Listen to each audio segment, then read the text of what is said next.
ay hirap sakit ang binibigyan na ang realidad. Hayag na yan ngayon, dito sa ating bansa may malawakang korupsyon. Hindi na barya-barya, umabot na ng trilyon. Kaya ang taong bayan ay sumisigaw ngayon. Pakinggan nyo ang pagsigaw ng hustisya. Kung may investigasyon, dapat nakikita. Walang pinapaboran, walang tinatakpan, para magkaroon ng kapayapaan.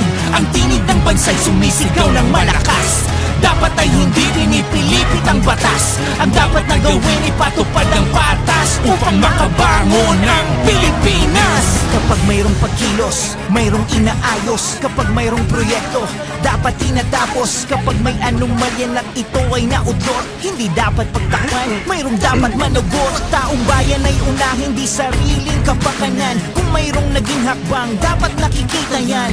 Hindi mabuting nakatago, naghihintay ang bawat Pilipino sa resulta ng